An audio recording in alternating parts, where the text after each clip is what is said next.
C'est un site qui a été créé en 1991 sur la base d'une miroiterie. Il a été racheté par le groupe Saint-Gobain en 1995.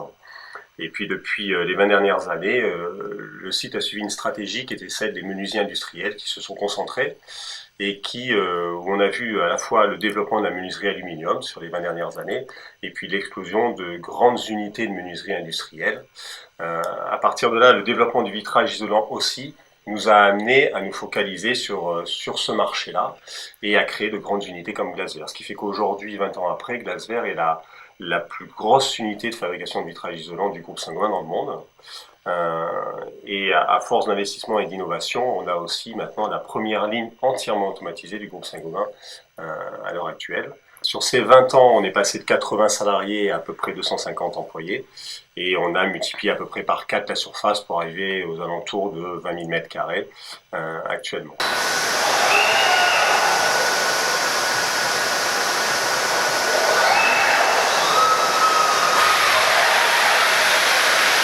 On a bien sûr des perspectives d'évolution de produits, mais qu'on a depuis 20 ans. C'est-à-dire que les vitrages isolants ont énormément évolué en 20 ans. Alors à la fois sur l'aspect isolation thermique, bien sûr, qui est la première des fonctions, mais aussi sur des fonctions décoratives, des fonctions de sécurité.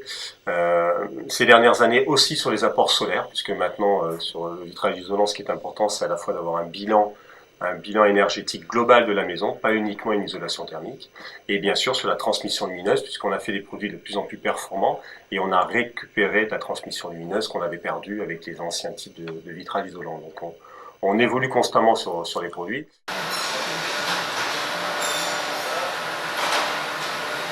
On a un projet d'investissement sur 4 ans qui augmenterait notre superficie de 3700 mètres carrés.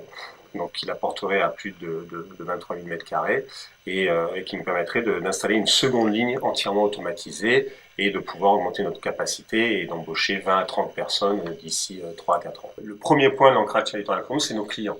Parce que les 25 menuisiers industriels dont je parle, c'est les menuisiers du Grand Ouest qui sont dans une zone de chalandise de pas plus de 300 km pour nous, dont 80% à moins d'une heure de livraison. C'est aussi nos fournisseurs, puisqu'on a, quand on le peut, parce qu'on appartient à un grand groupe, donc on a quelques achats mutualisés et centralisés, mais quand on le peut, on fait participer les fournisseurs locaux.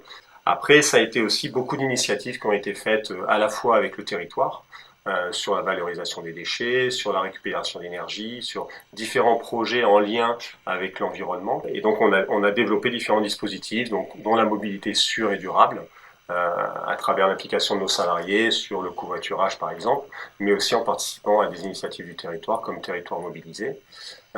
Et puis différentes initiatives où on a participé à amener notre expertise sur l'économie circulaire par exemple, sur le démantèlement et le recyclage des menuiseries en fin de vie.